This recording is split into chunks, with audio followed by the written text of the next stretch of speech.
We still have a minute to go, so waiting until 2 o'clock.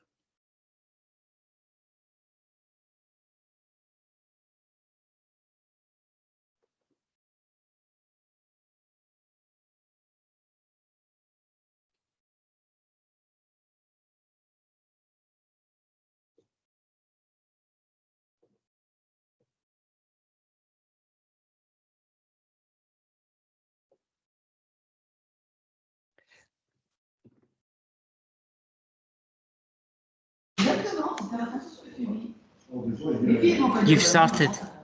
Yeah, and you put on your microphone. Please put it off. Yeah, thank you. You've started. Thank you. Okay, we start. Hello, good afternoon to lovely event, very insightful event with very great team of speakers, and in illuminating a subject that is very dear to my heart, but from different perspectives. So I think we should all take something away from there. We have an order that you've seen in the paper, but it's changed slightly. We have a Q&A, and so please have your questions ready. But also we will share slides, so you don't have to take copious notes. We will share the slides after the event as well, and recording for everyone that wants to have that. So can I just alert you to the sort of change of order of introduction. So we'll start off with John Howie. John Howie, he was the Service Manager for Space and Health in All Policies Public Health Scotland. He will be our first speaker. After that, we have Kirsten Taylor, who's directed LDA Design. We had a stand-in for Marguerite Hunter-Blair, who is the Chief Executive of Play Scotland, and instead of her, it will be her colleague, Jerry Morgan. And then we have Angus Calder, Senior Mobility Planner for Sustrans Scotland. So these are our speakers. And then we have, after John, he has agreed to stay on for a little while to field some questions that you might have. And after that, we go into a joint Q&A. But please feel free to keep your questions until then. And John has also indicated that he's very happy if you have any questions that come later on to answer those by email. So I think what I do is with any further ado, I will welcome John Howie. Okay, thank you very much indeed, Petra, and good afternoon, everyone. I'll hopefully pull up the correct presentation. Petra, can you see that okay? Yes, all fine, very good. Yeah. Great, okay, perfect, thanks. Okay, so I've got about 20 minutes, and these are the areas that I'll cover. No great surprises coming from public health background. I'll say a little bit around the whole dynamic between power and health. Then the main areas of the presentation, community engagement, but I'd be keen really to focus on co-creation. And then onto the frameworks for delivery to make that happen, both at an international and national perspective. And then move on to one of the practical mechanisms for making that happen through the Play Standard tool. And I'll just provide some background. I know many of you are familiar with the tool and the process, but I'll also give you some updates regarding new versions of the tool as well. And as Petra said, I'll take Q&A at the end of this session, and if there's any additional questions that happen throughout the programme, I'm happy to take them later on, and I'll leave my details at the end to get in touch with me. So what I'd like you to do is whilst I'm just working my way down these bullet points, is really to think from the perspective of different people. And how this relates to these key bullet points. I mean, you may want to think of it from a perspective of a child or an older person, somebody who's experiencing homelessness, a refugee, somebody with disability. Or you may want to think of it from the perspective of a very successful business person, politician. You can make some comparison, male and female. And perhaps even think about the dynamic between your friends and other people's friends and contacts through employment. Because I think this is so vitally important when we think about how places are designed through engagement and the massive impact power has on shaping the eventual decision-making process. So just to say a little bit about power, it is the ability or the capacity to do or not to do something. And we've all experienced how restrictive certain scenarios can be and how accessible decision-making can be just because of your position relative to other groups of people. It includes exercising influence, control or force through a variety of means. So again, it could be written communications, it could be verbal communications, it could be a whole range of different scenarios where power is influenced. It's also important to point out it just doesn't belong to one person. If you are in a powerful position and you're on your own, you can't exercise that power. You need other people around about you to do that. So it is very much between the power that exists between the relationship between one person and another person or between groups of people. And depending on what your position is, it can shape public debate, it can shape social norms, and it can certainly shape decision making. So you will have experienced many situations where decisions are taken, and clearly the impact that has in some communities versus those of others. And it is that power dynamic that plays very much into that. So given these considerations, we can see this playing out how certain decision-making can favour and privilege some groups over others. It can create injustice and disadvantage. And as a consequence of that, it can influence people's circumstances, their life experience, given their ability to make choices within those circumstances, and the impact that has on people's health outcomes and the inequalities that we see within our societies today.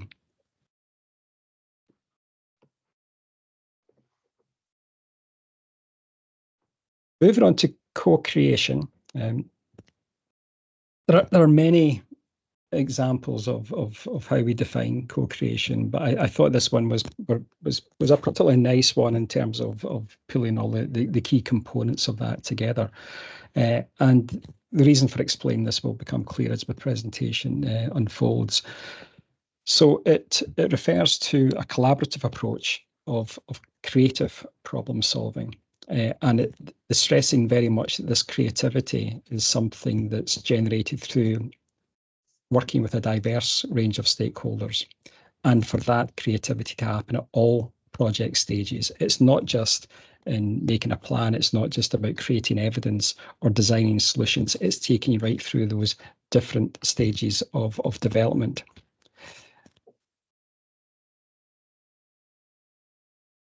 To simplify it in a diagram, if you start at 12 o'clock, starting from the idea of what requires to happen to make improvements within a place, it's ensuring that all stakeholders are together in terms of how we co-plan the solutions and design those as well.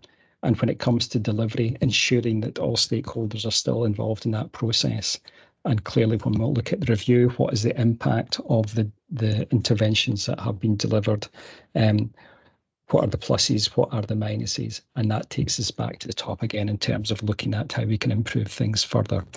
And as you can see within the middle here, it's important that both people and nature are considered when taking us through that process. So how to co-create? Well, you ask yourself 4 basic questions. What do we want to engage about? Is it our economic, social environments? Is it the services that we experience or require to use? Or is it a range of products? The list is fairly endless. You can co-create in relation to anything. How you go about doing that, again, a range of methodologies that would be employed. You'll be doing them in your day-to-day work, be it questionnaires or workshops, or indeed experiential learning in terms of actually experiencing a place or situation for yourself to use that as part of the evidence gathering. Who to engage with? Well, we'll say everyone. Everyone has got a part to play, be it communities or organisations, elected members or businesses. And then when to engage is so important as well. Places do change throughout the year. So it's important we think about the different seasons, days and times of the day when to engage, because that will have an impact on the results that are generated when we're looking at what requires to improve within a local place.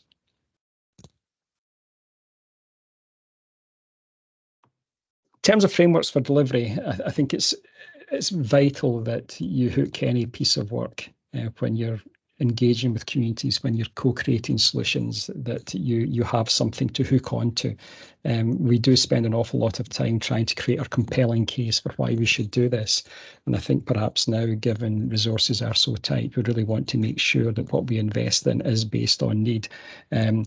And so it's important that we've got a whole range of different documents and frameworks to pull upon. At the very basic level and at an international level, we've got the Universal Declaration of Human Rights, and really that ability to right to freedom of opinion and expression. In terms of the UN Sustainable Development Goals, many of you will be familiar with the final goal, which is around about encouraging multi-stakeholder partnerships in terms of how we improve the lives of people. And then coming to a national level, we of course have had the Community Empowerment Act since 2015 that's currently under review. And in terms of placemaking, significant improvements across the planning framework. And you will obviously be aware of the evidence report that all local authorities are working through just now. Some have completed those through direct engagement with communities. And in terms of how we go about that, the national standards for community engagement are, of course, been with us for almost 20 years now, but still a key reference point in terms of how we go about doing this. So that's the background in terms of co-production. In terms of where the Place Standard tool plays a part, then as I said at the start, many of you will be aware of this and how it was designed. And I'll just take you through some of the headlines relative to the tool. So in terms of the theoretical origins, you'll note that one of the first things that we were very keen to focus on was that whole aspect of equality and power. This particular document, it was developed by NHS Health Scotland in 2015, and looking very much at a linear explanation of what generates health and well-being within communities. So as I said, the fundamental causes that I've touched on already around equality and power, societal norms, major global drivers, and of course, political priorities. And these causes in turn shape the environments in which we live in. And then based on the environments that people live in, will have an impact on their ability to access an individual experience, albeit that their ability to get qualifications, jobs, access good housing. And in turn, these will have an impact on a person's well-being, how long they expect to live healthy for, what illnesses they experience, and how long they expect to live for as well. So that was the framework that we used for developing the Place Standard tool, is bringing in that theory. In terms of other drivers for the tool at the time, we did have policy drivers as well, and people again very familiar with these documents. But the Creating Places document was the document that stated we will develop a Place Standard tool. The Community Empowerment Act in 2015 was, I'll use the word fortuitous, because it came out about 6 months before the tool was launched, and that provided that legal requirement to engage with communities. And with the tool being published 6 months later, it was something that people pulled on very quickly as a means to deliver on that legal requirement. So in terms of the tool itself, as explained, it was within the Creating Places document. It took 2.5 years to develop. The first version was launched in 2015, and one of the first things I was keen to do was looking at how we could review and improve upon that tool. That exercise was carried out between 2018 and 2020, and irrespective of the fact that we had to manage a lot of things within public health around COVID, we still carried on with some of the work that took us to a finally launched version in October 22. Those of you who use it will probably be aware it's very simple and free and easy to use. It facilitates conversations between key people within communities. and it focuses very much on the place factors that impact on health and well-being and equalities. And critically, it has a process that ensures it identifies what works within a place, what needs improving, what are those priorities for action, and who should take that action forward. In terms of its format, it can be in a booklet and online tool. And for those of you who are interested in the evidence relative to each of those 14 dimensions, the document at the bottom there provides that. So just at a very quick glance, you can see where the theoretical origins align with the dimensions of the place standard tool itself. Just very quickly going through this, I'm conscious of time. In terms of how to use it, version 2 is very much the same as version 1, where it provides a headline question. It doesn't try to overcomplicate things. It's got a headline question with a series of prompts, and either groups or individuals are asked to provide what is good now and how could we make it better in the future. So that is the qualitative data that's provided. And people can also provide a score as well, where 1 is a score of a lot of improvement required and 7 very little improvement. And that same sort of presentation is in place for the 14 dimensions, headline question and a series of prompts. Once the data is pulled together, then we can get a scoring system, so you can see at a glance where the key issues are, but it's the stories that lie behind the scores that are most important. Again, similar to what I put up for my co-production slide, there's a range of different processes that are used to generate the data to inform interventions thereafter. And come 2019, the tool itself was used across all local authorities in the UK, but it also spread across to our colleagues in Europe through the WHO European Healthy Cities Network. And you can see in the top right-hand corner a range of translations. It's now used in 20 countries across Europe as well. And you'll see down here, this is a celebration of its application across those countries. As a result of success in Europe, Public Health Scotland have been invited to roll the tool out globally, and that'll be done through a collaborating centre for place, and I'm currently in the application stage of taking that forward. Finally, just in terms of some new versions of the tool, we've had a tool for designers, architects and planners in place for now a couple of years, and it very much is a cross-check of asking designers to work through the 14 dimensions and ask a series of questions relative to the design proposals, and they align across with as I say, the 14 dimensions of the generic place standard tool. Working with a place in childhood and place Scotland and children, a children and young persons version was developed as well. Slight changing of the scoring system 1 to 3, and obviously different prompts based on what children and young people felt would be useful to encourage conversation for their age groups. We've also got a place standard climate lens. I can see you, Petra, and it's still in the picture here, and we had early conversations around this way back in 2016, 2017, whether or not there should have been a 15th dimension to focus on climate. This was very much the compromise where this particular version was developed. So it's doing a deep dive across all of the 14 dimensions, asking specific questions relative to climate. And just in terms of ensuring that we do increase access to this process, we worked with communication inclusion people to develop a toolkit to help people who use the tool to access it through a whole range of different supportive prompts and resources. And that, again, can be accessed and used by a whole range of different organisations to support them, to ensure that we've got equity of access to the place standard tool process.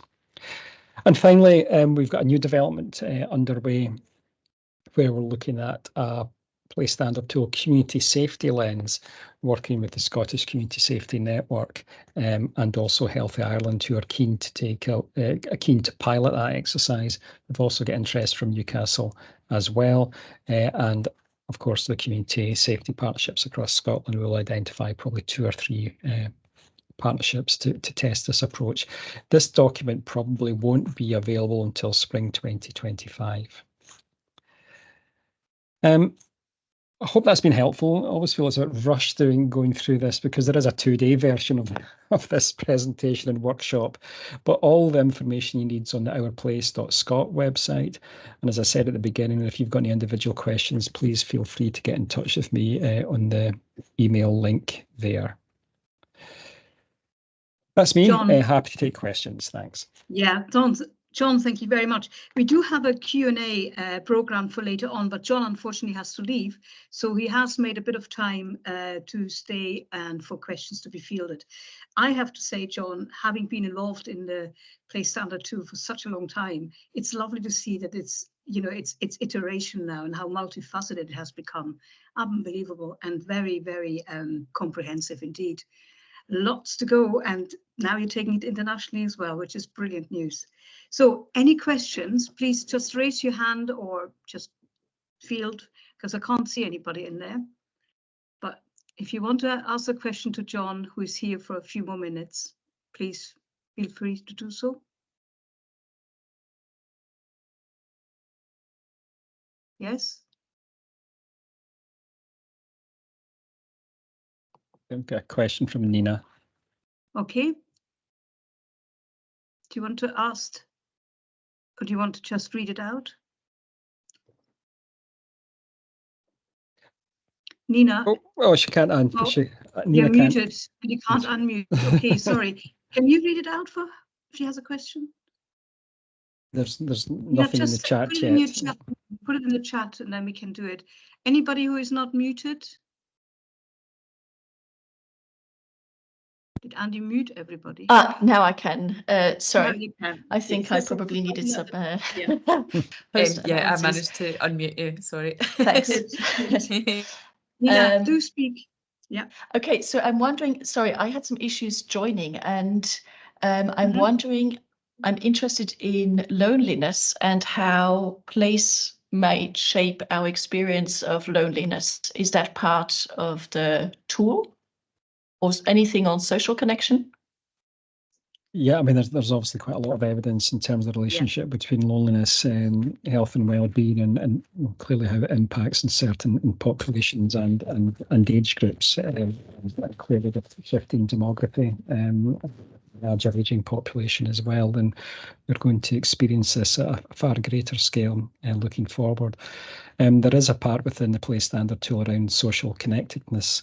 So it does prompt a whole series of questions around how you connect with people, how easy that is, what improvements within a local place would make it easier. And of course, we get into the whole discussion around in-person connectiveness and digital connectiveness. You know, it's a growing dimension that we have to consider as part of the conversation. As I said, with all of the tools, we're always looking at improvements. So I'd say this to everyone. You know, if you are using the tool and you feel that, you know, the additional prompts would be helpful in the future for any third version of the generic version, please share those, because we're always looking for ideas. That said, you don't need to wait for that. One of the things I didn't have time to explain was the overall structure of how we go about delivering on the Place Standard tool. And one of the forums is the Place and Wellbeing Alliance. It meets 2 or 3 times a year. Again, that's something that I could share with yourself, Andy and Petra, to share with the group. Yep, and that's free to join. Yep, I hope that helps, Nina. Very good question. Nina, I've got another person called Ian. You've got your hand up, Ian. Yeah, thanks. Welcome. Hi, John. I've just got so I work at Edinburgh Council, and I got a question in terms of the appropriate time or opportunities to use something like the Place Standard. I think we're a little bit nervous, I suppose, in going out to a community and speaking about this without necessarily an obvious kind of project for it to link into or a route to deliver stuff. But, you know, and I just wonder, in terms of your experience, does it work as effectively in a kind of a blank page, you know, just going as a first step in a community, or is it actually helpful to always have a kind of at least one type of project or something in the pipeline that they can kind of directly feed into? Yeah, I mean, it's a very good question. I mean, there's always this, do we go out asking questions and generate need, and does that increase demand on services and investment? I mean, if we go back to my earlier slides around co-creation, it's probably just getting into the habit of, irrespective of what stage of a project you're at, to bring in the people who are eventually going to be using the resource or the services, or living in the place or working in a place, to contribute to its final design. So yeah, a blank page is something that we'd encourage, but the page is never blank. You're always starting from some perspective. So, but if I was thinking about a blank page, it might be the evidence report for your local development plan, where you're going out to seek evidence to inform the LDP. The place standard tool can be part of that process. It is being used as part of that process. So what you're generating is qualitative intelligence at a particular moment in time across a whole range of dimensions of place that would fit into the LDP. Of course, you could still, as part of that process, the LDP's being designed, and then there's a whole range of different programs and projects that come out of that. You can bring the place standard tool at that stage, so you can begin to deep dive into the actual design proposals. And then, again, that's where the design version plays its part, where you can cross-check what you're considering as part of the design, and does it match up with what people were saying at the evidence gathering stage. So it can be used at different stages. So that's probably not the answer you're looking for. You're probably looking for a very definitive explanation. No, it was the answer I was probably expecting. I know it, it is actually the different tools. They are for using different things, and I guess it's just getting our heads around when to use which one. Just in the, we've got to be wary about raising expectations, in terms of engaging with community. If actually nothing necessarily comes from it, but I think it's helpful, the different iterations of the tool now, that we can kind of tailor them to the appropriate point of the project or discussion we're having. Yeah, I mean, just a general point, we're always going to spend money on things. I think it's good that we design our investments around the needs of people. So having some tools such as that, and using intelligence and evidence generally, be it evidence of what is required and evidence what works, is just something that we would always encourage. Thank you, John. I can't see any more questions. Please do shout if you want to ask another question of John while he's still there. Got a very limited viewing here. Does anybody want to just shout in? Judith, would you like to ask a question? Yes, I can see your hand. Brilliant. Hi there. Judith Cowie. Hello. Hello. Yeah, I was interested in the Place and Wellbeing Alliance, and just if you could share a bit about how to join, like who's the members, how often does it meet, is it online, that kind of thing, would be helpful. Yeah, okay. Yeah, it's the plan's always to have a couple of online sessions, and most recently, once again, thankfully, an in-person event once a year.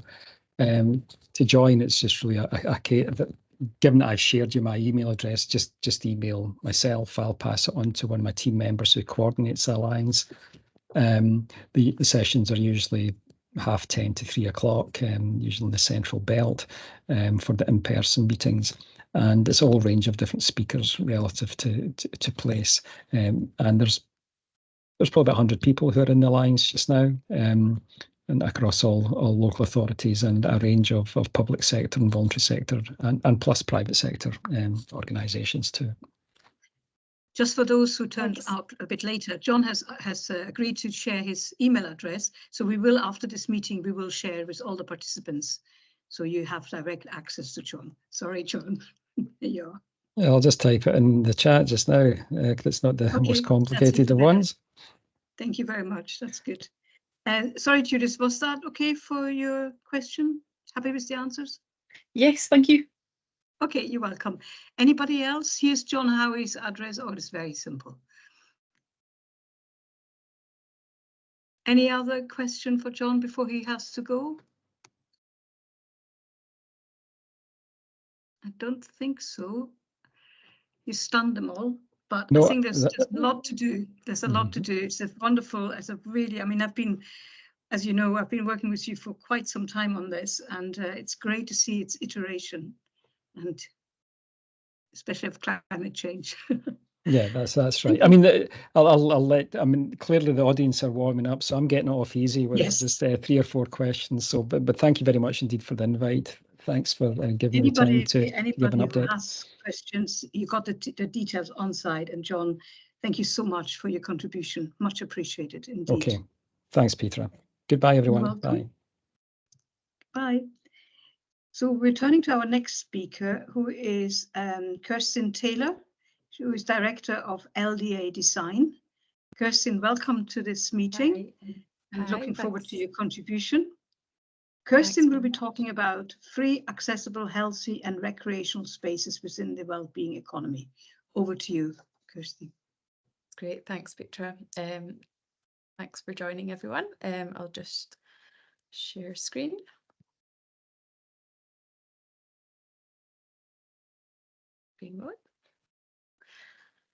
Yes, so as Peter said, I'm Kirsten Taylor, Director at LDA Design in Glasgow.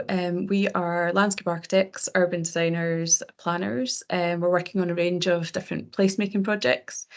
I think hopefully what we're talking about ties quite nicely with John's presentation in terms of we're very much focused on working with communities. So I'm just going to talk through some examples of our work and how we support the creation of healthy and accessible public spaces. Just a little bit about us. So LDA Design has a single purpose that's held good for over 40 years now, and that's about making great places and shaping the world around us for the better. It's integral to our sort of corporate social environmental responsibility, and we look very carefully at how we fulfil our responsibilities to people and to the planet, and that's very much grounded in the UN Sustainable Development Goals, which are a call to action to end poverty, reduce inequalities, and better protect the planet. So that's really sits at the core of our business and everything that we do, and how we operate as a business and how we engage with people and deliver the work that we undertake. So what we do is very much focused on placemaking. So we take a holistic approach to design, engagement and the delivery of social value. Sustainability and social equity are very much at the heart of planning. Sorry, Kirsten. I'm one of the few who can unmute you. We can't see your slides at the moment. Oh, sorry, sorry. I couldn't see any chat there. Apologies. I did click on it. Can you see it now? I think it's when I went. I went full screen. Tell me if you can still. Can you see them now? No. No, they appeared and then they went back. Right. Okay. I'll just leave it like that then. I'm so sorry, everyone. Are you okay to share? Yeah. Oh, sorry. Is it not gone again? Oh, I mean, the slides will be made available afterwards as well. No, so I it would will. be nice to see them there and then. No, if absolutely. You can. You just did it. Yeah. Sorry, I think it's when I'm trying to go into the full screen mode on the it's not working. So I'll just leave it like that. Just go half screen. That's it. Yeah, if that's yeah, okay. Sorry, that's everyone. So yes, yeah, what we do is very much about people, the environment, and resilience, and putting place at the heart of that. So we're very much committed to working with communities to create environmentally resilient places. And creating healthy places is absolutely fundamental. There's no doubt whatsoever that free, accessible, healthy and recreational spaces contribute to the physical, mental and social health of individuals and communities. So that really makes them indispensable components of a thriving and balanced society. This is a temporary space that we undertook in London during COVID. So that was a time for us that was really highlighted the kind of gulf in inequalities and the importance of access to free public open space. We'll all probably be familiar with the many kind of faceted benefits of access to quality space, about physical and mental health, as well as social well-being. There's also evidence to support Access to quality green space provides economic impacts. It obviously helps improve accessibility and inclusivity, and promotes environmental stewardship. So yeah, as we touched on, for us, equality of access to quality open space is particularly key, and nothing really highlighted that sort of gulf in social and spatial equity than the COVID pandemic. So ensuring that spaces are accessible to all socio-economic groups is really key for us. So in order to promote equity and inclusivity within the wellbeing economy, we're really passionate about ensuring that everyone, regardless of their background or financial status, has the opportunity to enjoy and benefit from quality open space. Again, this is another scheme that we undertook within London, which was closing down a very highly trafficked space to create accessible space for a dense urban area within the city centre of London, and we've included kind of informal seating and play. So it's about creating those opportunities for everyone to have access to free public space. There's obviously physical health benefits of access to free and healthy recreational spaces. We know that it promotes physical well-being by encouraging regular exercise and outdoor activities. And we need to ensure that all communities have access to quality open space. This is an example from our Sighthill Transformation Regeneration Area project in Glasgow, where we created over 20 hectares of new parkland for the community there. And community engagement is really key, and fostering participation and community ownership. So that's kind of integral to what we do on all of the projects that we're working on. It's really important to encourage active participation and engagement with community members in decision-making processes when it comes to design and planning. So a lot of the stuff that John was talking about, we try to do as designers. So promoting open communication channels to ensure diverse voices are heard and considered is really important, and fostering a sense of community ownership and responsibility for shared goals and well-being. This is another image from our Sighthill project. So again, the 20 hectares of parkland. It was really important to us to engage with, in particular, local young people, both in the design process and also to foster a kind of legacy for the park. So we were looking at creating many park ambassadors, and we wanted to make sure that the school and local clubs knew of all the different ways that they could use the park as an educational resource, but and as a space for physical education, but also for play. So it's really about using engagement to ensure that legacy of community use.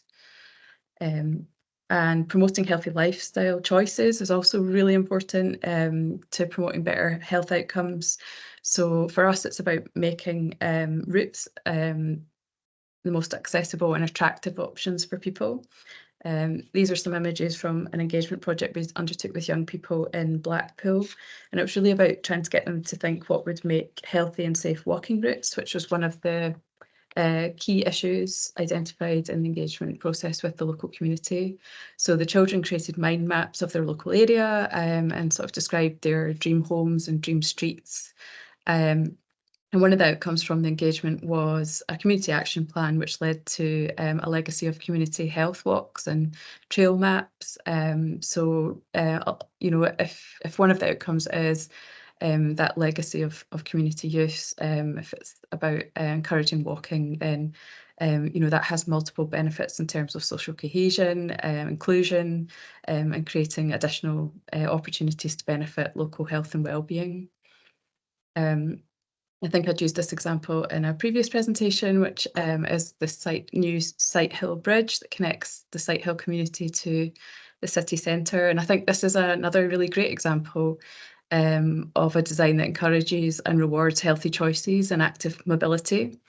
When we took the local school kids out for a walking tour of the development, one of the girls told me how she'd just recently used the bridge to go into town for shopping at the weekend, and she explained how she'd begged her mum to allow them to walk home because she really wanted to experience that again instead of getting the bus or driving. So I think that really just shows us we can instill the behaviour change that sees improvements to health and well-being if we make those active travel choices the most attractive option for people.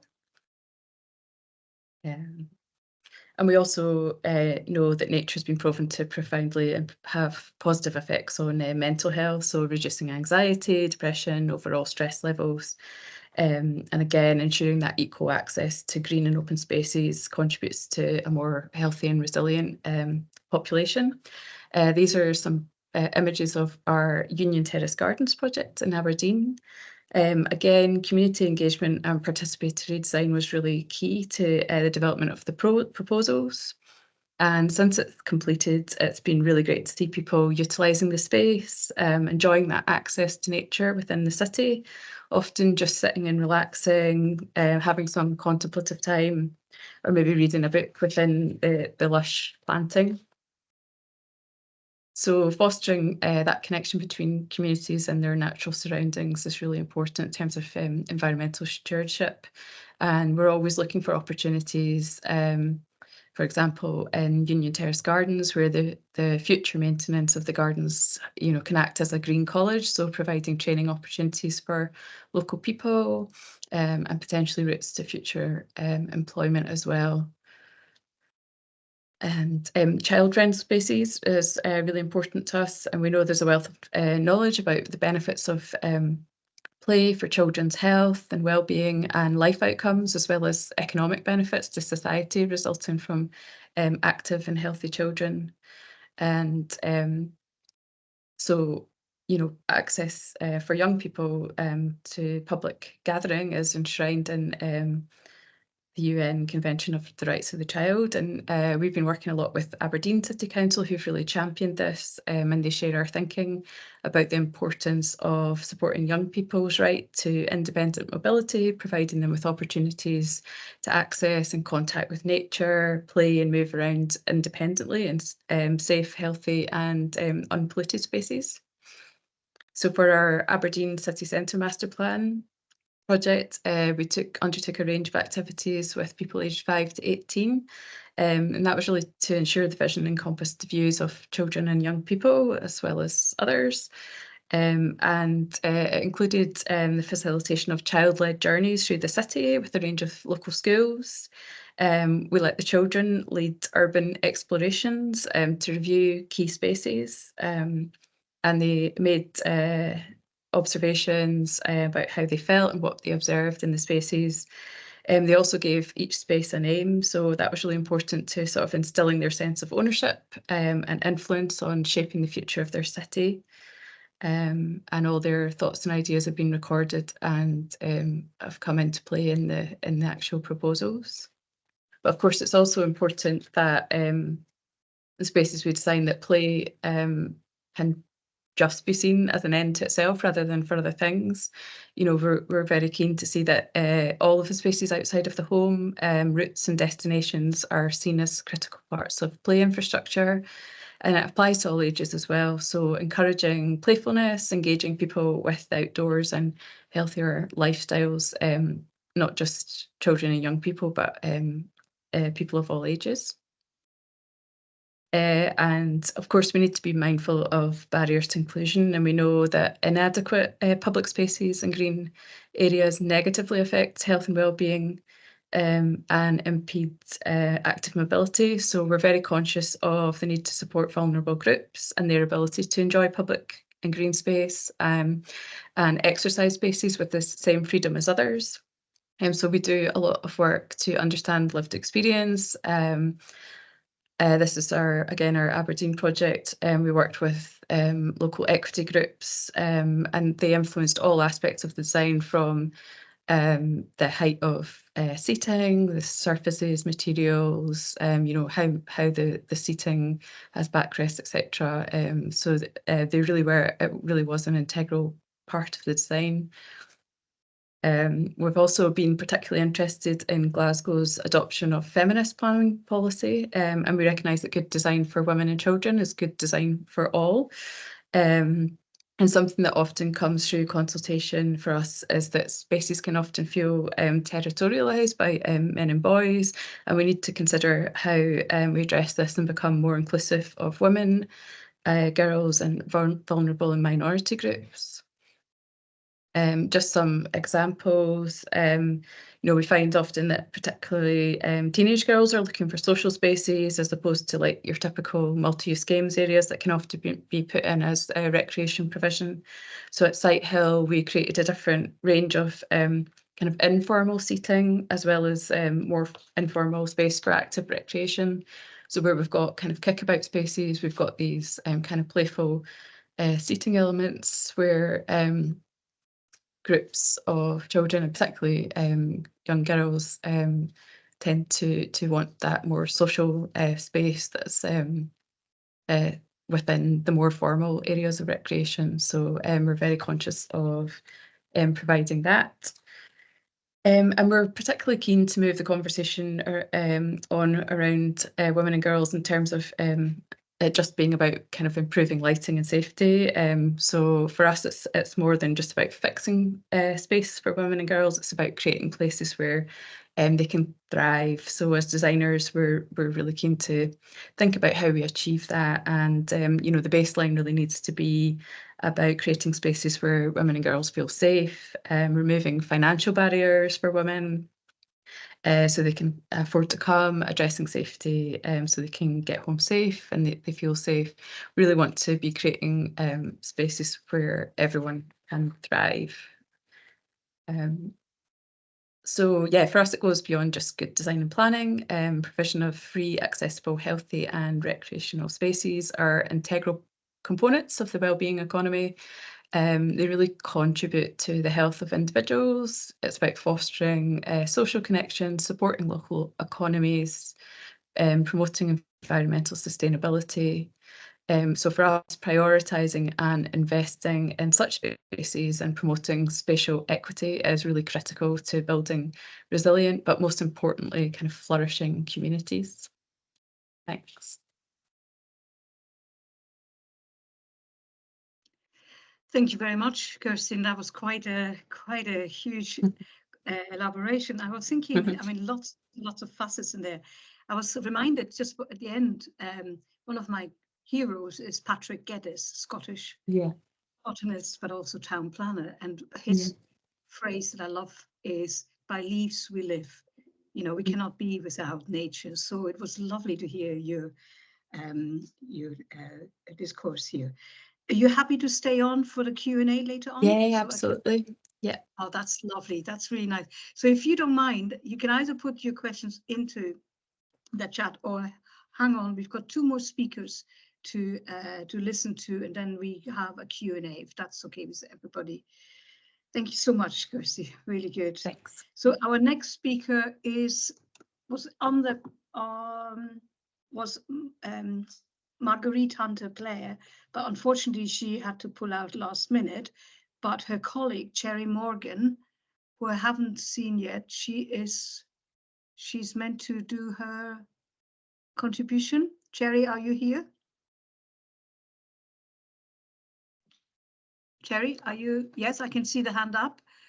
Okay, that's good. That's a good sign.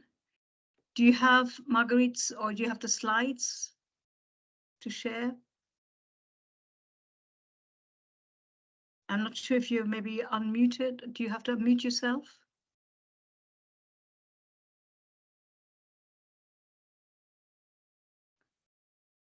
Jerry, yes, that's me just being enabled to unmute. If someone could also enable my camera, that would be really helpful, and hopefully enable me to share so that I can share my slides. So yes, I've been wonderful.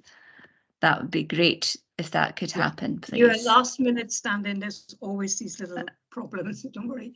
We're very grateful that you could come in. Hi, Cherry. It's been a while since I've seen you.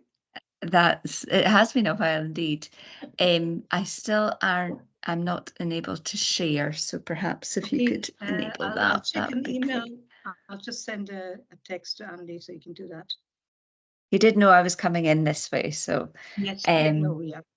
I'll do a little introduction, then I can just skip through sort of the first part of my slides. And again, but I will, as soon as I get the slides afterwards, just in case.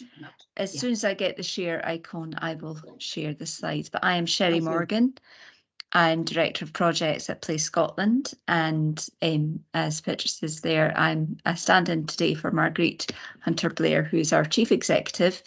However, my job is Director of Projects, so I lead on a number of our direct projects, which includes things like play sufficiency assessments and working with children and young people, and actually, as John referred to, the development of the play standard tools for children and the play standard tools for young people. That was part of my role too. So I'm quite well versed with play and place, and I really enjoyed the speaker previous, all the images of Aberdeen, being someone from Aberdeenshire, and really positive to see the work that has been done to sort of improve spaces for the communities there, that some really quite deprived communities in Aberdeen City. I still don't seem to be able to share my slides. I put an email to Andy. I'm waiting for him. Just continue, and then just continue. Yeah, please. Okay. That's fine. Well, just to tell you a little bit about Play Scotland. Play Scotland is the national organisation for play, which means we do a range of work, but mostly we work with people who work with children. We do some direct work with children and young people, but that's mostly around testing toolkits or engaging. Most of our work is actually to support parents, providers, trainers and local authorities, and to do work with the Scottish Government as well. So I'll go through some of the work that we do, and certainly if there's anything that is relevant to you that you'd like to know more about, please do get in touch. And look, the share icon has magically appeared, so I shall see if I can if I can share my slides. Excellent. There we are. Play Scotland, first slide, yeah. There we are. You can see that fine? Yeah. That was my other panic, was you wouldn't be able to see my slides. Yeah. Okay, that's fine. And so what we aim to do is, of course, improve children's play opportunities. So there's a range of tools, toolkits, resources that we provide in order to do that. And I think that's the key thing for us, is improving children's well-being. And that children for us is the widest possible range of children. So we're talking not 17-year-olds and all children. So disabled children, as much as any other children, have to be enabled with their right to play. Some of the policy context, I won't labour on this slide, because if anybody's seen any of our presentations, this slide is always in it, but it just gives you a sort of range of how the policy in Scotland really supports play in communities and providing good spaces for children and young people. So the last speaker spoke about the UNCRC. We've got, obviously that's now incorporated into Scots law. So our key articles, I would say, are Article 12, children's participation, Article 15, the child's right, the young people's right just to congregate in a space, and Article 31, which is, of course, the child's right to play. And by play, also, we mean quite a wide definition of play. We're speaking about what children want to do, really, when they're not being told what to do. So play might not look the same for every age range of children, it might look quite different. And as children grow older, they might not even consider what they are doing as play. but that's in our definition, it would be play if they're choosing to do it. So hanging around, being in a space, chilling with their friends, all of that is play in our definition. So a little bit more in the general comment of the UNCRC, that we have to ensure that governments and local authorities provide these opportunities for children to ensure their optimal health and well-being. And this will become more and more into force as we see the effects of the incorporation of the UNCRC. And it's looking at wider than just play spaces. As part of our play sufficiency assessment, we really did focus on play spaces, on formal play spaces and the green spaces that surround them. But children do play any and everywhere. So it's important to remember when we're designing any space that it's likely to be a place in which children will play. For me, I would particularly want prioritised places near and around schools, places near and around formal play spaces. And then we really need to think about how children access these spaces and giving priority for pedestrians and really calming any traffic that is on those or around those spaces. Road safety measures is a real key factor in promoting the child's right to play and must really be thought about when designing play spaces. So a few of the things that we are involved in, I'll pick out a few of these. I've mentioned play standard tools already. The State of Play report, which is a report that we launched just at the end of last year. We really do champion, and I'm going to go on to talk about engagement with children and young people. What our State of Play report is, however, is it's telling us really what we have found that children have been telling us year in, year out for a long time.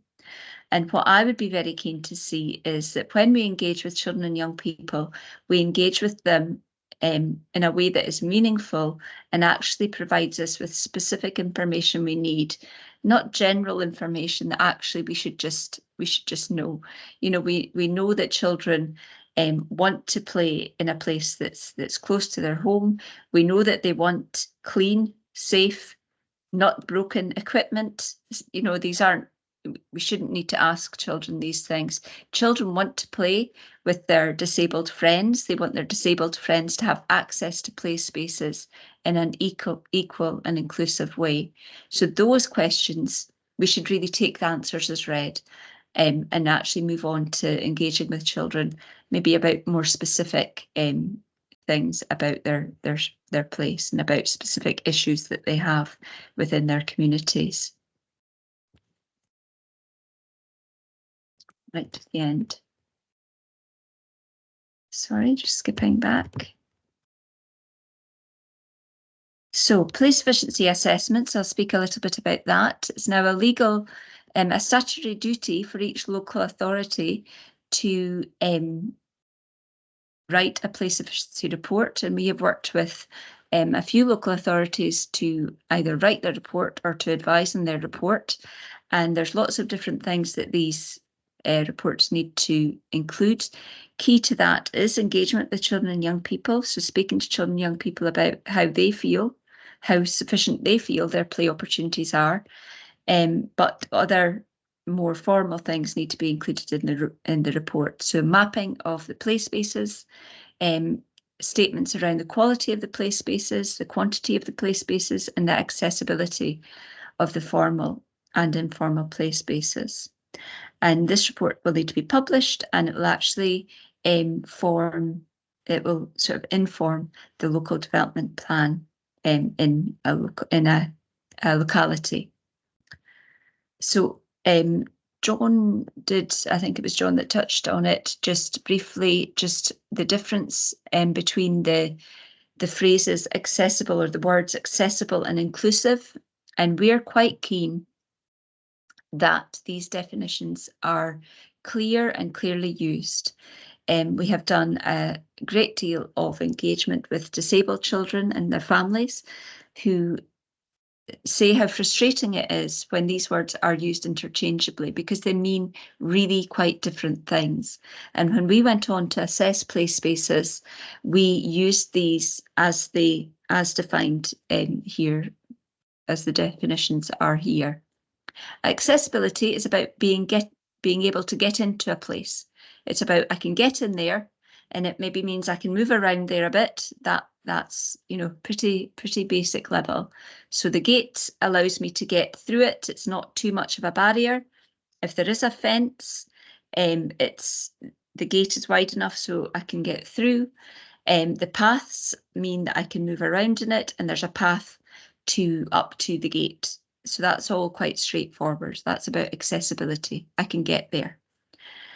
Inclusion is something quite different. Inclusion means that I feel welcome in a space, and I actually feel that there are things that I can do there. And that is a higher bar, and it's meant to be. So it's about having a place which is barrier-free. So that means it still has to be accessible. It can't be inclusive if it's not accessible. But it means more than just being able to get into a space. It means it will have some of the infrastructure around it that I need if I'm disabled, or if I have an additional support need to get into the space and to use and to have the same sort of feelings and experiences as any other person might have in that space.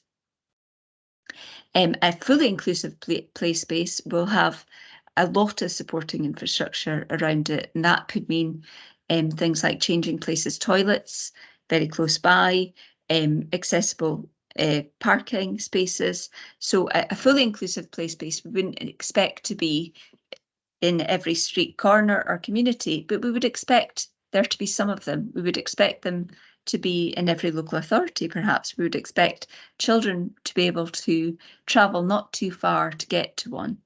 So that might be quite a question to reflect on. How many places in a local authority are inclusive in the true manner of the word? And that would mean going into a play space and actually looking around the equipment and thinking, if I was disabled, could I use anything in this space? Can I get to it? Can I use it? And if it means I can't use anything, or I can only use a very limited number of things, then perhaps that's not an inclusive play space. With more guidance on this, obviously, this is something I could talk about quite at length on. When looking at a play sufficiency assessment, we did a range of different engagements, and we did play needs with groups of children and young people, and there we targeted particular groups of children who had particular needs. So in our case, we did talk to children and families, young children families, so very young children. We talked to groups of young girls, older children who were girls, and we spoke to disabled children and their families. And it's important to seek out and prioritise those groups of children, or whatever groups of children that you can highlight in your authority that may not be usually heard, because usually they might have particular needs that if you address those needs, you're actually going to be addressing the needs of a lot more people as well.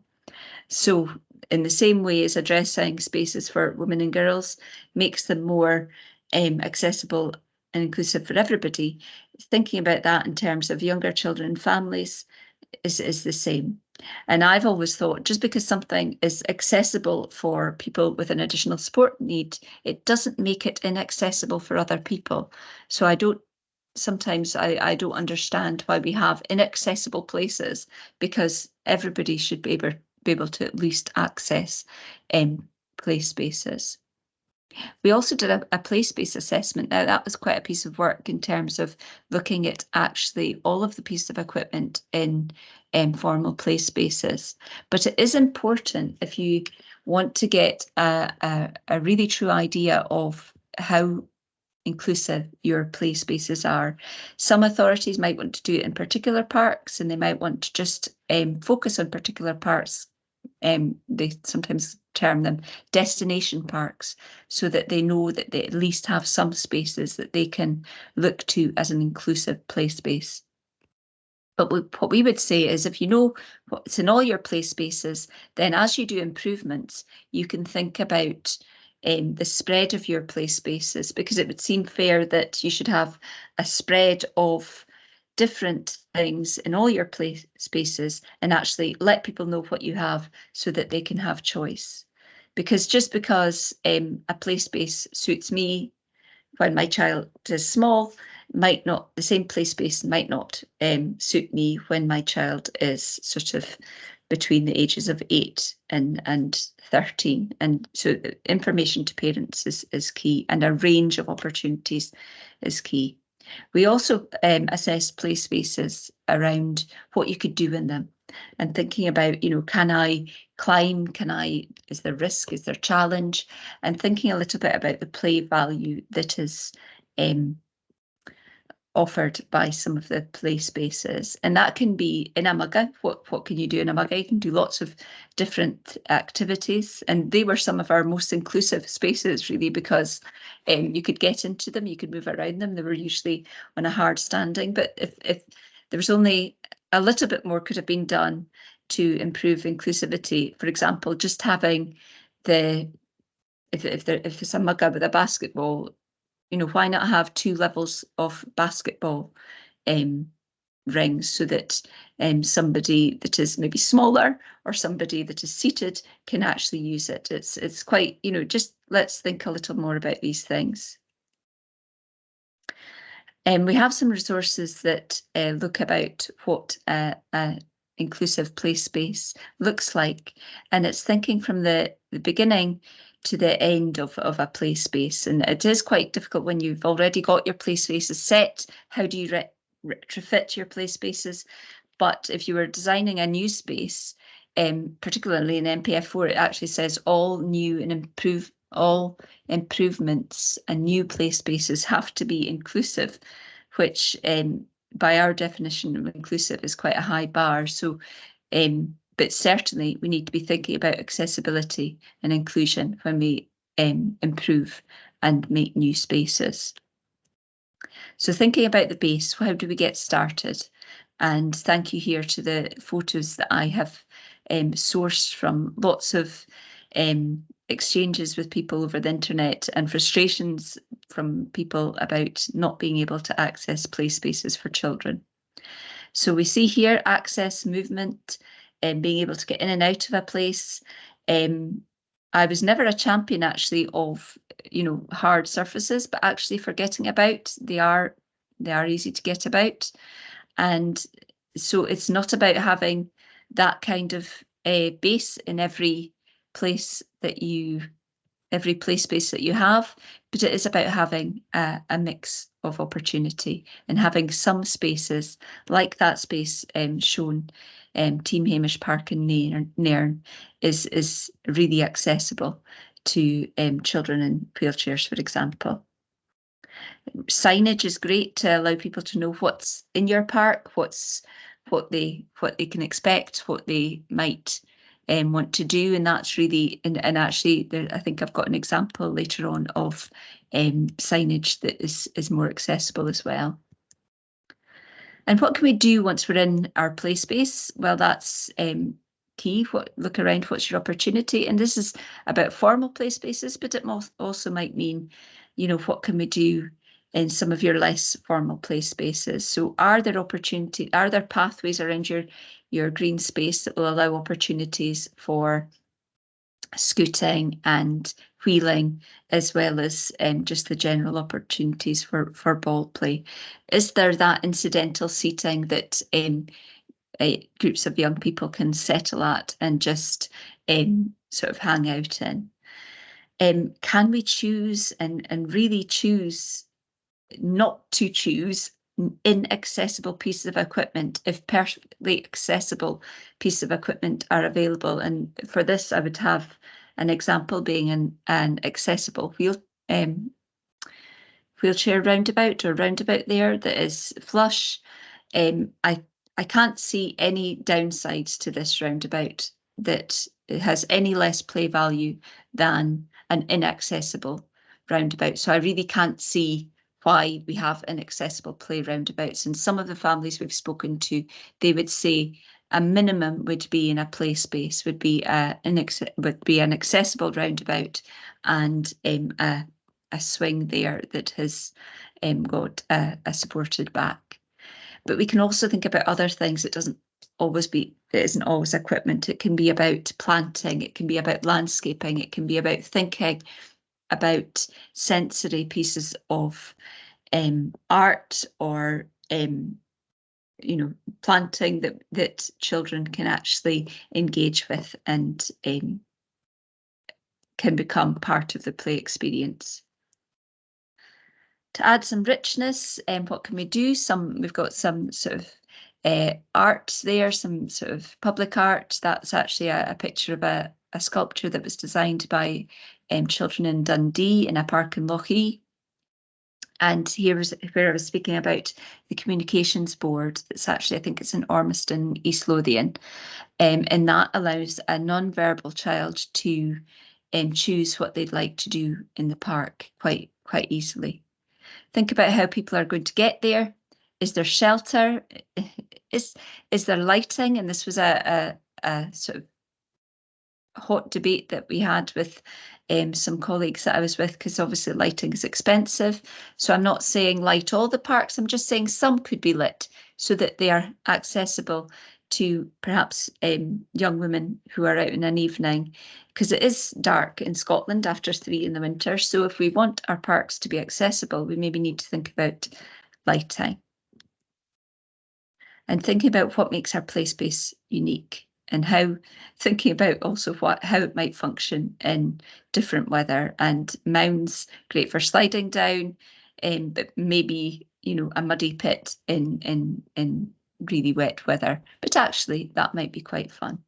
This is Rosangle, I think, in Dundee, and again, they've included some sensory and some artistic sort of design into their park to sort of say that this is a park in Dundee that's right next to the railway station, and it gives it its own sense of unique place. So things to consider when you are thinking about places is about the whole experience of a family. And just looking at some of the places that were in the previous presentation, we think about how people get to those places. Can they get there by public transport? What experience do they have when they get there? How can they leave? Are there toilets when they're there? Really important for children, young children, and for disabled children. And if there's not a toilet on site, is there signage to tell them where the nearest one is that they can get to? Lots of examples of good practice and resources that we have on our website. So please do get in touch if you're interested in finding out more. And this is from the State of Play report, just things that we just know. Children, play supports well-being, and children who play more have good physical health and good mental health. And this is something we should all know. And for all the ages, we all need more time to play. And these are more things that children have just told us that they would like to have. So these are things that children, no matter what, when we've asked the question year on year, and this has been over research over years and years, these are the things that children have told us. They want diversity, they want places for different age ranges, and they want the opportunity for challenge, and they want to be able to get to their places without being taken. Close to home, Cherry. Easy to get to. Okay, that's fine. If I'm up for time, I can stop there. No. Do you have another slide to show or share? No, just these. We're just on resources, okay. So that's fine. Thank you very much. It's on the website, as you pointed out. Thank you very much for quite a gallop through a lot of information. You will stay on for the Q&A, which is following. I can stay. That would be really good. I We can just stay till have about Adrian. 4:30. Yeah, we have Adrian to come next. I hope you can stay because I'd like to take Adrian, who's been waiting quite patiently. Sorry, Angus. And after that, we go into Q&A. So we'll make sure anybody who has questions, please field them now, put them in the Q&A. But over to you, Angus. Sorry, I got your name wrong there, Adrian, from Angus to Adrian. Angus Calder, who is with Sastron Scotland, Senior Mobility Planner, and a lot of the talks before touched on mobility, so it'll be really interesting to hear from you. Sure, thanks. I'm just going to load up my presentation. Yeah.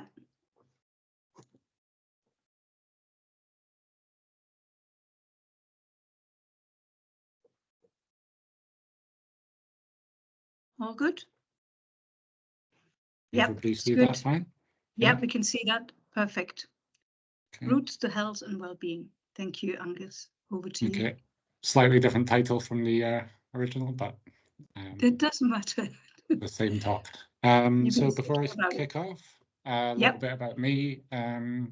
So my name's Angus Calder. I work in the Sustrans Mobility Planning team. My background is as an architect, urban designer, and now mobility planner. The mobility planning team in Sustrans focuses on sort of evidence-based network planning, the development of robust active travel strategies for local authorities, and sort of dabbles in innovative kind of urban mobility strategy as well.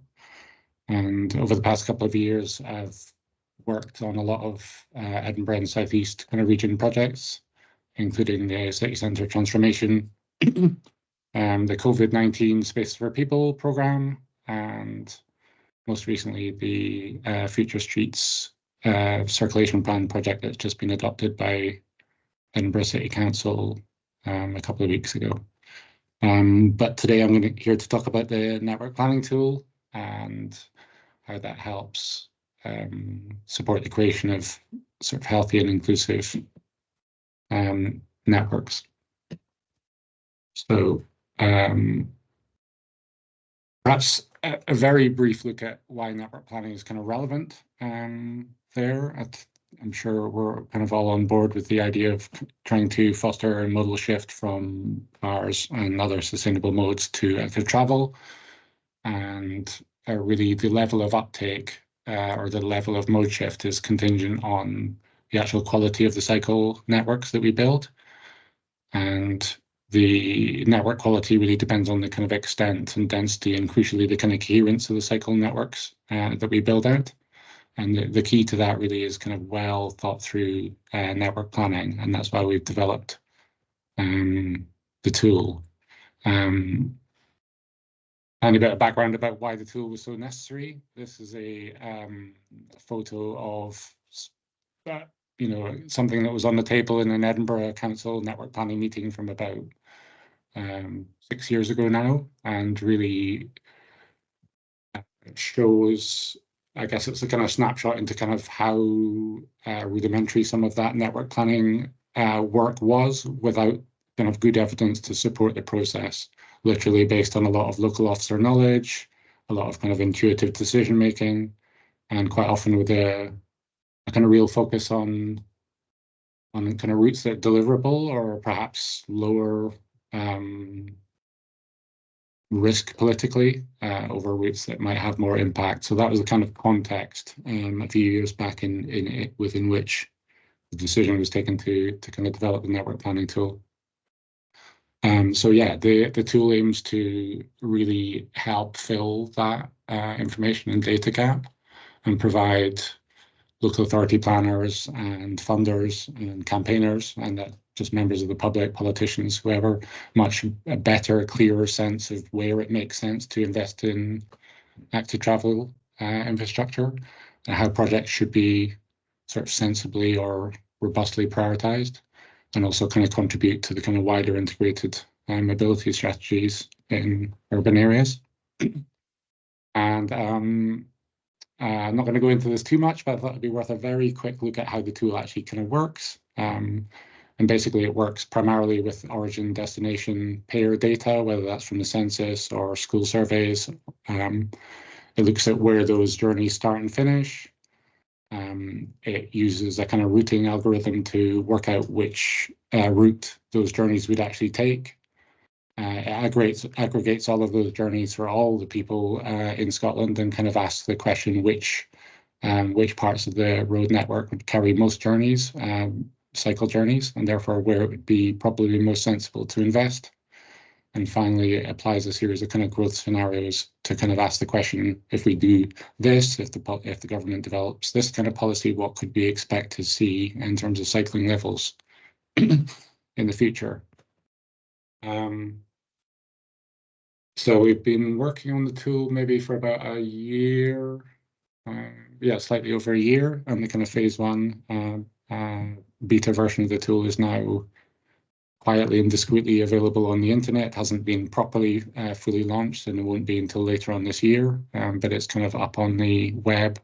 So it's kind of it's a web-based tool, which means that it's openly accessible to anyone who wants to use it, whether it's public or campaigners or active travel planners. And it's all based off publicly available open source data as well. So if you'd like to go and have a look and sort of play about with the tool online, I would strongly recommend that. And to be honest, it's quite often the source of the best kind of feedback from people.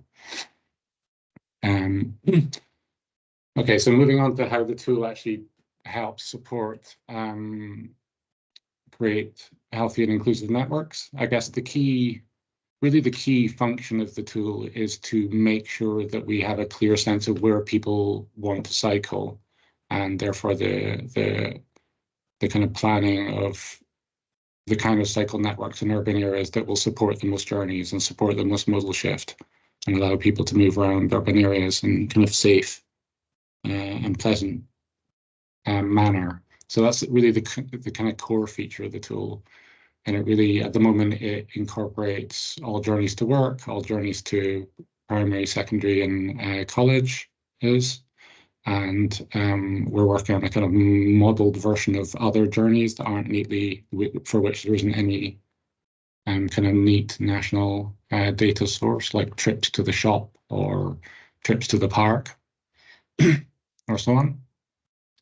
And it's really focused on supporting the creation of kind of direct segregated networks. So that's really the key function of the tool. Secondly, looking at just journeys to school, it really helps identify how children and young people get to primary and secondary schools, kind of from within their catchment areas. And that's really useful to help pin down locations for safe routes to school or school streets projects. And it's also particularly impactful or useful for helping to plan low traffic neighborhood or 20-minute neighborhood projects where it's kind of important to understand how people are moving around their actual local neighborhoods for kind of local journeys.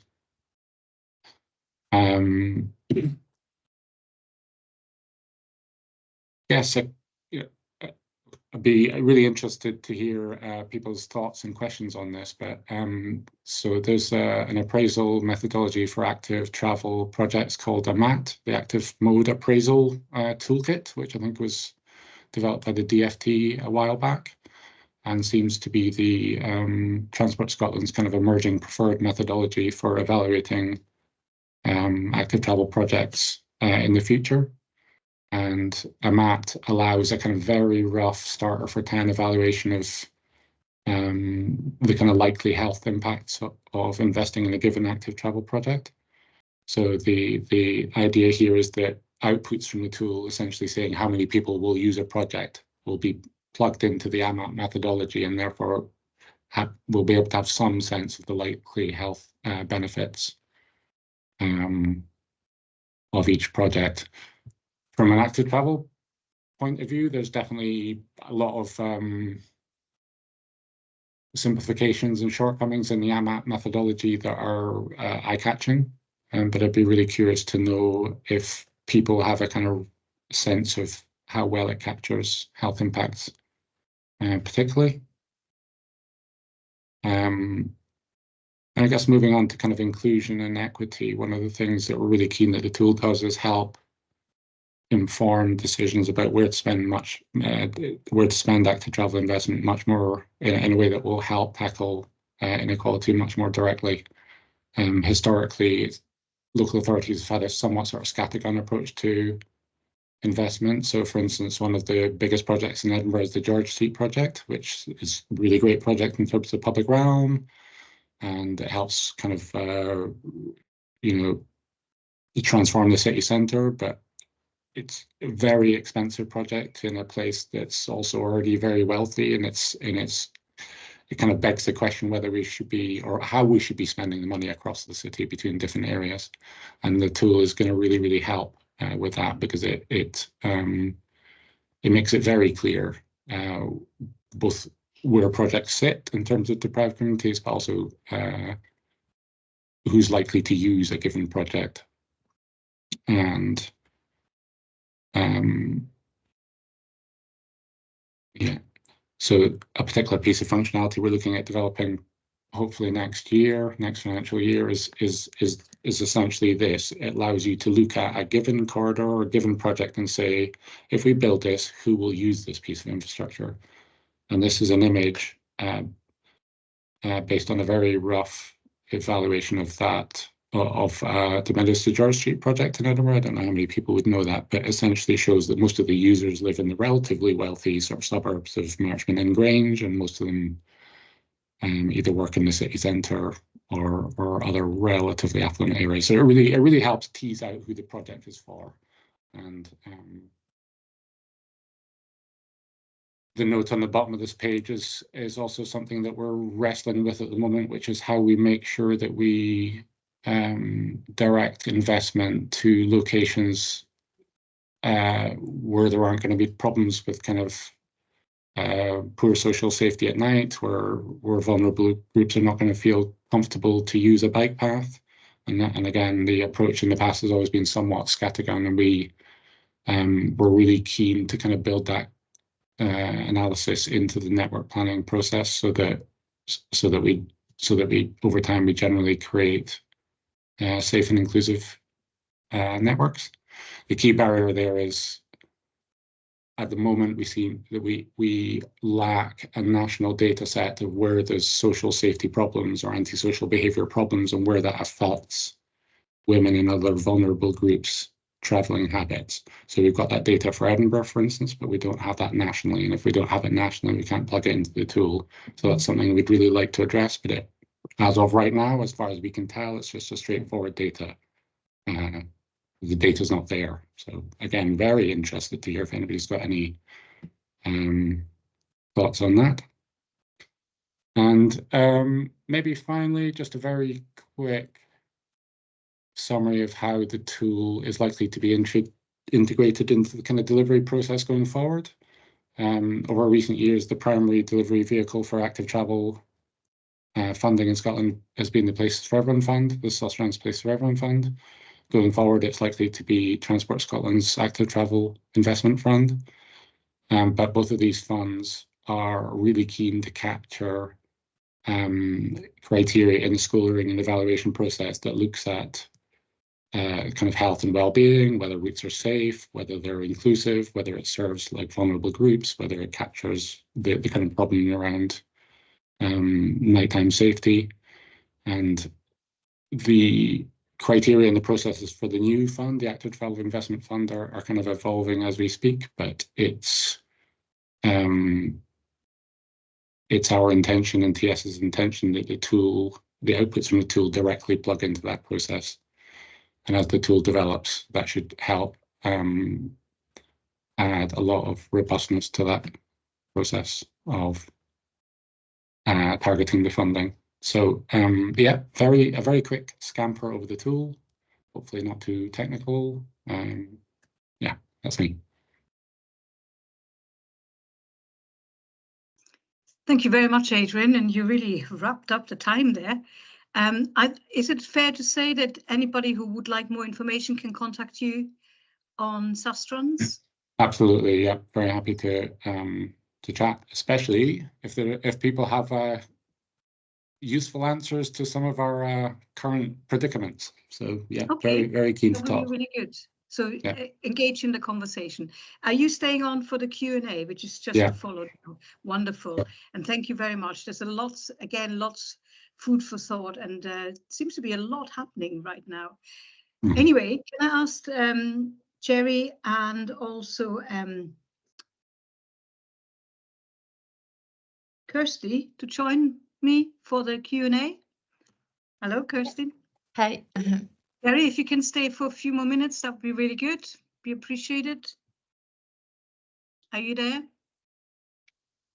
Okay, that's great. So there's three of us. We're obviously quite, well, there's three of you. There's one of me. We're obviously quite ahead of time, but that gives us a bit more opportunity. If you have any questions, please just raise your hand and just ask, because it's quite a small group. So please do feel free to just ask the question. If I stunned you into silence. No, there's one. Nina, good. Hi, thank you.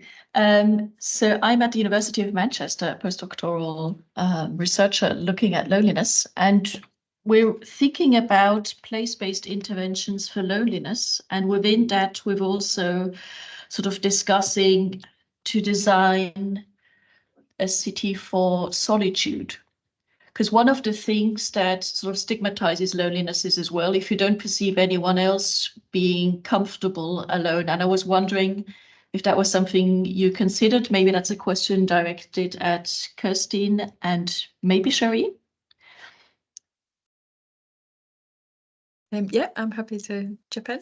Yeah, Yeah, I think it is. I think that's a really interesting point, and I think with all of the kind of spaces that we design, we're very conscious of having a kind of balance between sort of active and passive spaces, and I think that is really important. That whilst public space is great for coming together and social inclusion, it's also nice to have you know, more secluded time, contemplative time, and within that as well. So yeah, I think that is really important.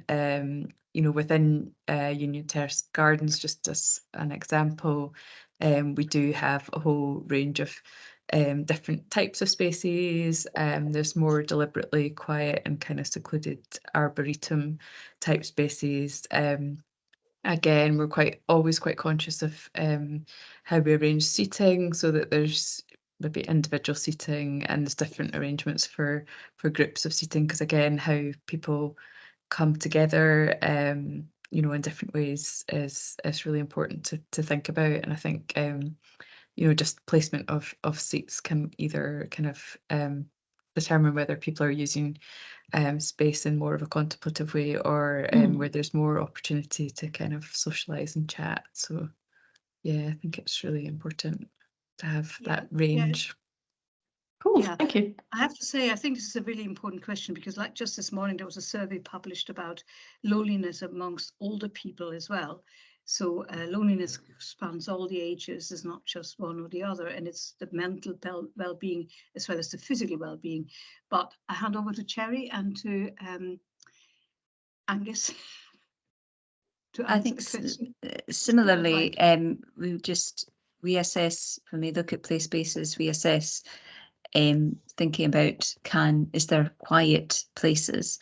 I was trying to wrap my brains there for there's a space, there's a question around being on your own. We would certainly want people to feel safe on their own. I think that's some of our questions around for children, for young women and girls, is thinking about, you know, what makes them feel safe to go into a place on their own. And that's a bit about it's not so much about loneliness, it's just about sort of personal mobility and how that's hampered by sort of various barriers that we put in our, or we don't put in our spaces.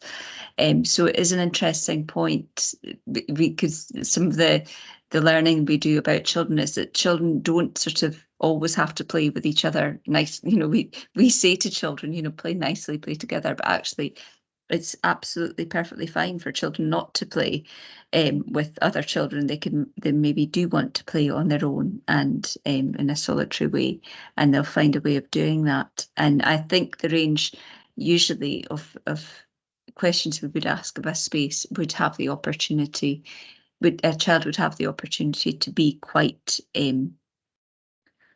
solitary and be in their own space. Yeah, thank you. Angus, do you want to come in? I guess there's a certain amount of overlap. With the kind of safe nighttime networks issue that I was mentioning earlier, which for us is a bit of a, most commonly seen as a bit of a challenge, you know, how to plan a network where you've got routes that have terrible social surveillance or no exits or precious little street lighting or but the, you know, I guess a kind of interesting side of that puzzle is that some people actually are really attached to sort of really quiet routes, you know, like the Roseburn and the North Edinburgh Path Network. People are actually really attached to those because they kind of provide a bit of space to kind of relax and unwind. And they might be great during the day, but during the night they're kind of no-go for quite a lot of people. So yeah, that's probably how that's relevant to our work. Yeah, no, that's helpful. Any more questions? Because I see Nina flashing, but maybe not. Patricia, would you like to ask a question? The hand isn't raised.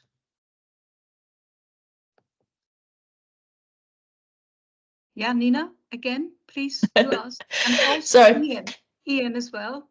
I'll give the space to Ian. I can address mine afterwards. Are you sure? Okay, Ian, ladies, gentlemen first.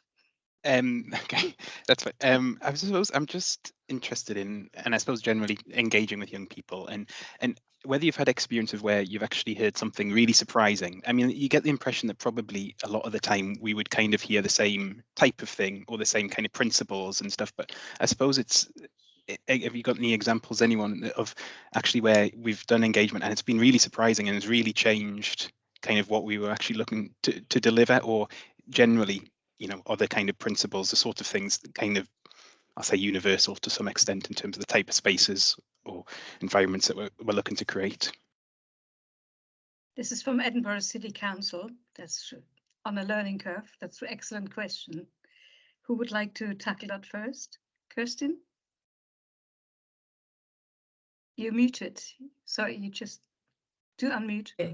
Yeah, sorry. Yeah, I'm just trying to rack my brains for a good example. I think we are always genuinely surprised when I think with a lot of the youth engagement that we did in Aberdeen, actually what probably surprised us most was just you know, how important the city centre was to young people. We were taking groups of primary school children out, and just their kind of observations and how we just stopped, paused in spaces, and we're getting them to kind of reflect on how they felt, and in naming the spaces, there was just quite interesting conversations came out that we about their kind of perceptions of the city. You know, quite often they're coming into the city centre with parents and they're kind of rushing about doing shopping, but actually what when we paused in spaces, we asked them, you know, how would you use this space, for example? And it's just amazing, like they could see opportunities for play in everything, and it just sort of highlighted to us how important as designers it is to think of all space as kind of play infrastructure, and you know, just create those opportunities for kind of free and informal play, and that actually children and young people are they're, you know, so creative in terms of their minds, that they could, you know, they could see opportunities in everything, which was, you know, really, really good. Yeah. And Jerry, do you want to come in? Yeah, for me, it's about perhaps asking children and young people why they don't use spaces, and that can sometimes be surprising. I'm thinking of a couple of examples. One's about why children didn't use a space, a newer play space compared to an older play space that had been, investment had been made, and they didn't use it because they couldn't get their bikes into the park, and so it just didn't feel as accessible to them. It wasn't as much fun because they wanted to be able to wheel to a park. And another example was an engagement I did recently, and young people described a park that I'd assessed a park and walked along to a school to meet some children. Then we were going to go out and do an assessment with them. And they said, oh, it's a very good park. And I went back to the park, and I honestly couldn't see what they could see. And they were describing this park as a really good park. And it was about the planting, which that shouldn't have surprised me, but it was about pathways that they could scoot and race on. And so it's not always about the fancy equipment or what it's about. It can be about something that the children have an idea of what they want to do in that space. So asking why children won't use a space, or a space isn't being used, can sometimes be as useful as what children want in a space. And also cross-referencing your own sort of perceptions of a good or bad a play space, and sort of asking children to describe actually what makes a play space good from their point of view is quite interesting. Absolutely. We all can learn from each other. I have a question from Rory. Nina, is it okay if I take Rory Hume first and then come to you? Yeah, sure. Thank you very much. Rory, you haven't spoken before, so to ask the questions. Hi, this is probably directed to Sherry. And excuse me if it's a daft question, but when you're referring to accessibility, it seemed to be primarily from a physical perspective in terms of gated accesses, sort of road surfacing that's suitable for wheelchairs and so on. But I was wondering if Play Scotland's consideration of accessibility is limited to the physical characteristics, or does it consider economic factors as well? So, for example, there may be cost of entry to some places. It may be perhaps with rural authorities that if you don't have it on your doorstep, you need to rely on public transport in order to reach those places that are further afield. And for those from maybe lower socioeconomic backgrounds, it's not feasible for them to access sort of regional hubs of play spaces that might have those disabled facilities and the sort of accessible toilets and all the rest of it. Hello. Yes, I maybe shorthanded accessibility in my presentation, but we do look at that. What we were assessing, though, were places that were free to enter. So we weren't looking at places at all that had a cost to enter. But discussions that we have, for example, around a visit to the beach, which, that's a perfectly, free to everybody opportunity, except you have to walk past an ice cream van selling ice creams at £3. And of course you don't have to buy an ice cream, but if you've got, if you're a family with 3 or 4 children, and as part of their trip they expect or they want an ice cream, and if they don't get one, that'll completely ruin the trip. You can see how that becomes inaccessible. So yes, we need to think about all kinds of accessibility, and that's also the thoughts around not just, we would say to a local authority, identify the groups of people that you want to speak to and ask why they're not accessing places that you want them to. And we would always say disabled children families should be in that group, whoever else is in it. But it may be travelling children that are excluded from areas because of sort of they don't feel welcome. It may be young women and girls that feel excluded. So accessibility and inclusion is wider than physical disability, but it is a key part of it. And fences, fences are a thing that people talk about as being sometimes a barrier to a play space, but also if you're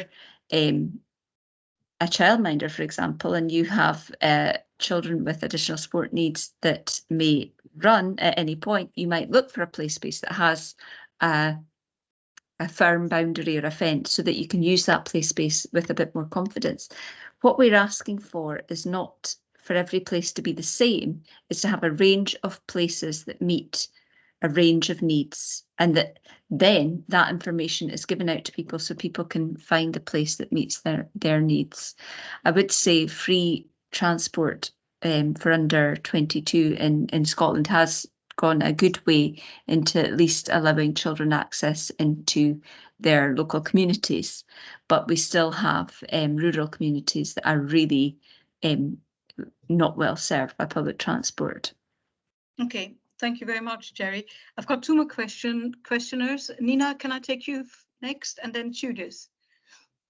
Yeah, sure. I was also thinking about the long-term maintenance of spaces and how do you sort of negotiate that? Because if you build, I don't know, a park or something, I guess part of the quality of it is that it's also maintained to some level. And how, I mean, in England, it seems at least that money for many things, is just not around. And how do you sort of negotiate creating inclusive, accessible spaces in sort of a let's say, low financial investment context? Sorry, Nina, can I just pick you up on that? Do you mean England as separate to Scotland because we have two different, or do you mean the UK? Yes. No, I'm thinking of England, but I mean, maybe you have the same issue in Scotland. I don't know. Okay, so that's the question. Okay, thank you.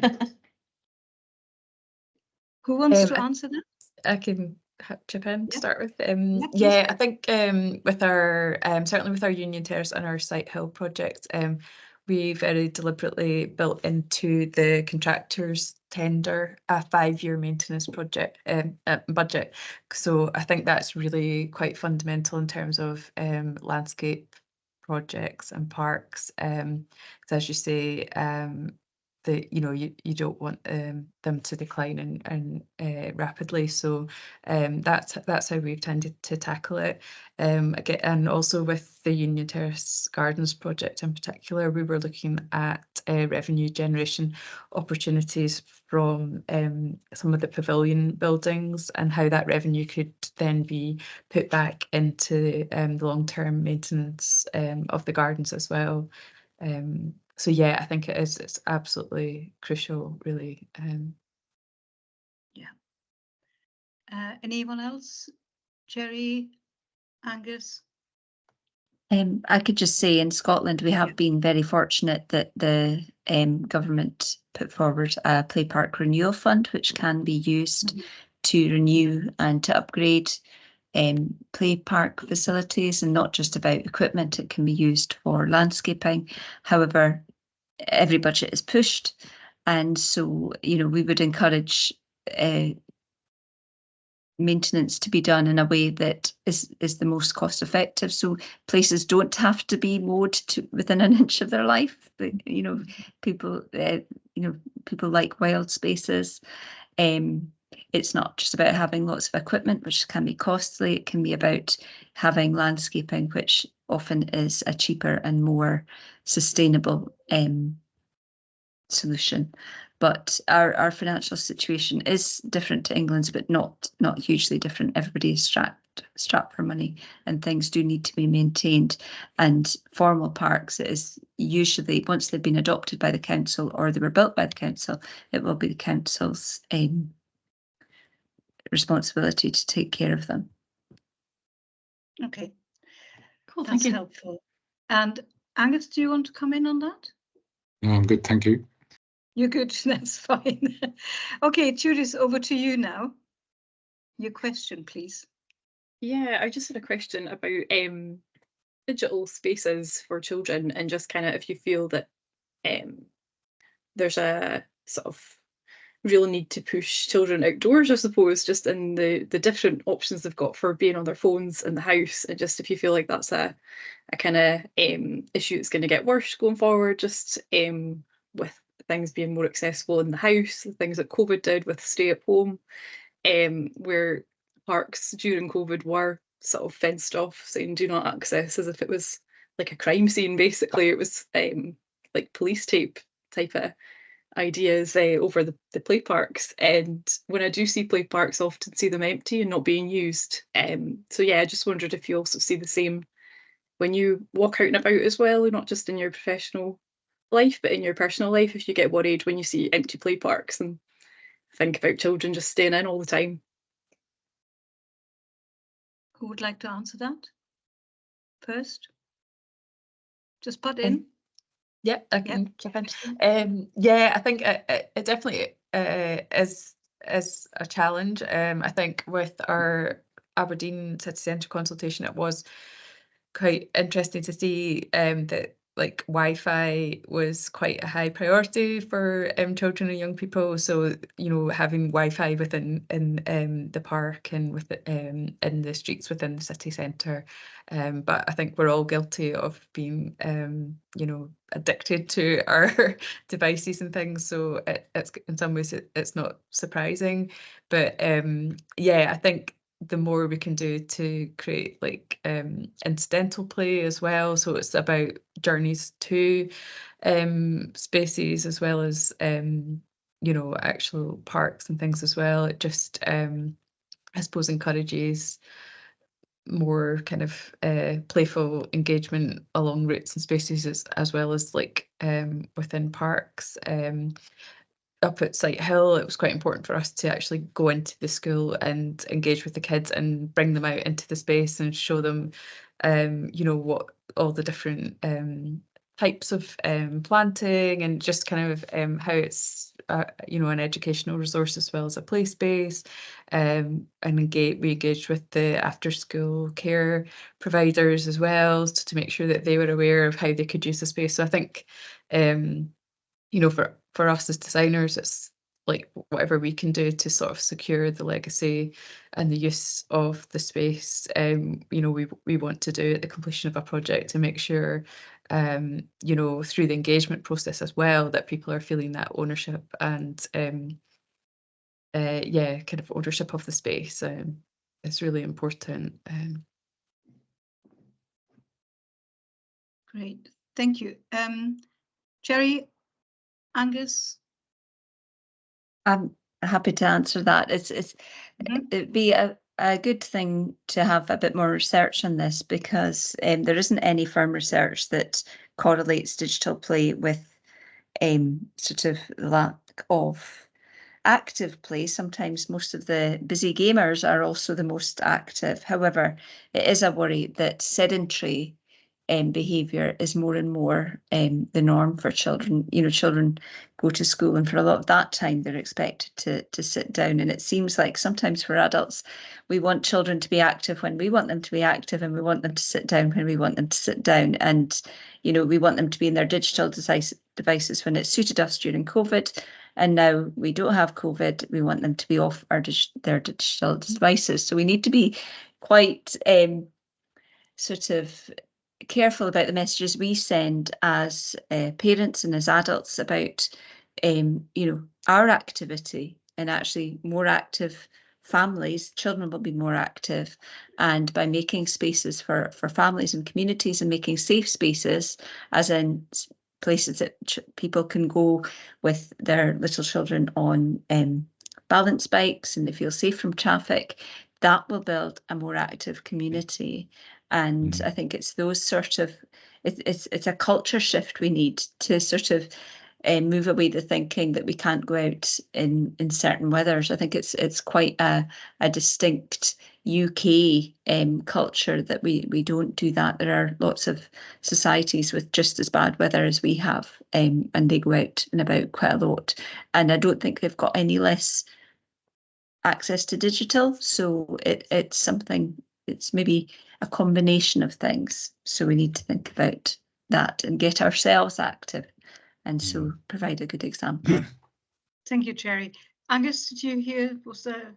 Yeah, I mean, I guess how our work relates to that is really about enabling children and young people to kind of leave the house and go and do whatever activity it is they want to do or would want to do if they could get there. You know, pop around to their friend's house, catch up with people from their school, go play football or whatever, without having to rely on you know, their parents ferrying them about in the car or sort of escorting them around streets that are perceived as unsafe. I mean, they're actually physically unsafe as well. So it's clearly a very long way to go before most people in Scotland most children can literally go round to their friend's house, and at least in any urban area. But yeah, that's, I mean, Sustrans have this kind of principle that we're trying to facilitate active travel for 8 to 80. Personally, I think we should be aiming lower than 8, but if we can get 8-year-olds to move around our towns and cities by themselves, that would be fantastic. I mean, for me, there's nothing more frustrating than seeing a young person who's kind of bored inside looking at their phone because they simply can't go and do what they actually want to do, which is go and hang out with their friends. So, yeah. Well, that's great. I've now got 4 more people coming in with questions, hopefully. Graham, you're number 1 on there. Do you like to ask the question? And then there's Hannah after that. Graham? No. Hannah? No. Maybe got a bit too long there. I don't know. I've also got Patricia. I think that should be people's mics enabled. Yeah, I think I just undid it. The mic is not, it's not muted. Okay, well, look, I think we had a fascinating discussion. It's coming to a close now because obviously we lost a couple of contributions, but I just wanted to say thank you so much for all your fantastic contribution. And I also feel just on a personal level, I'm quite excited by that because I have worked in this agenda for many, many years. And I feel for me personally, having been the chair of Link Group for a while, vice chair rather, Link Housing, I was very endeared by encouraging our young children of tenants to do some food growing and to learn how to grow food, because nature is absolutely paramount to our mental as well as physical well-being, and understanding the connection between nature is really, really vital. And if we can elaborate that and can make it even better, then that'd be fantastic. I think the last 3 years in particular have highlighted just how much connection there is, and all our speakers in a way draw that out. The mental and the physical well-being are connected, and of course also the natural world. So I think if we talk about play, if we talk about just understanding, creating a sense of enjoyment, then that'd be fantastic. And if we can do whatever we need to do, that'd be really, really good. So I think for me now, it just means to say thank you to all our wonderful speakers. And it was a brilliant, very rounded, very wide-ranging subject matter. So thank you so much. Can you join me unmute your phone and just join me in a clap, please? Thanks, everyone. If Andy's allowed Thank you you to be unmuted. Thanks. Thank you, Thank everyone. you very much. Thank you. Thank you very much. And like I said, the slides will be made available, so you should be able to get your thinking cap on afterwards. Okay, thank you. Goodbye. Lovely. Thank you. Bye, everyone. Bye-bye. Are you clapping now? Brilliant. Thank you. Thank you very much.